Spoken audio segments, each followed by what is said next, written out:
சீரியல்களின் full எபிசோடுகளை Sun டிவியில் ஒளிபரப்பான உடனே எக்ஸ்க்ளூசிவாக சன் நெக்ஸ்டில் மட்டும் ஃப்ரீயா பாருங்கள்.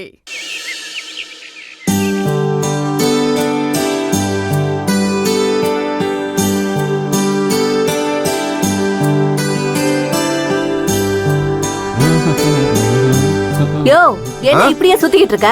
பின்ன வேற எப்படி சுத்த சொல்ற? வர வர நக்கல் கூடி போச்சியா உனக்கு? நல்ல நாள் அதுமா குளிச்சிட்டு ஏதாவது புது துணியை போட்டுட்டு சுத்தலாம்ல? மா விடுமா, அவர்ட்ட இருக்க ட்ரெஸ்ஸே அப்படிதான். சாரி அத்தை, மறந்தே போயிட்டேன். சாரி அத்தை, சாரி மாமா. ஹாப்பி வெட்டிங் ஆனிவர்சரி மாமா. Thank you, மா. ஹாப்பி வெட்டிங் ஆனிவர்சரி அத்தை. Thank you. மாமா இப்படி வாங்கல. யோ, அத்தை பக்கத்துல வாங்க. பக்கத்துல வந்து நிக்க சொல்றால, நீ மனு, போல. இங்க வா. எங்களை ஆசீர்வாதம் பண்ணுங்க. நல்லா இருங்க, நல்லா இருங்க. சாரி அத்தை, கிஃப்ட் எதுவும் வாங்கணும்னு கூட தோணல. நேத்தெல்லாம் சங்கவி எப்படி இருக்காளோன்னு தோணிட்டே இருந்துச்சு.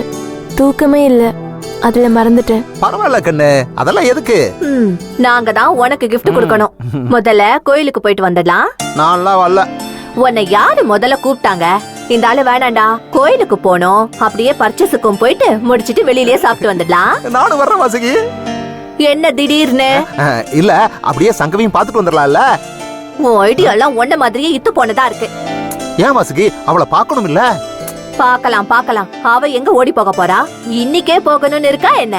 நல்ல நாள் அதுமா ஆஸ்பத்திரிக்கு போவாங்களா? நீயும் உன் ஐடியாவும்.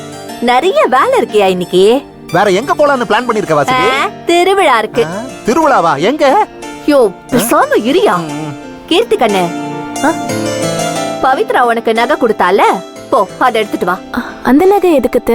உன்கிட்ட தானே இருக்கு. இருக்கு. திடீர்னு கேக்குறீங்களே, அதான். நீதான் கேட்காமலேயே யார்கிட்டயாவது எடுத்து கொடுத்துடுறியே, அதான் கேட்டேன். சரி, போய் எடுத்துட்டு வாடா. போகிட்டி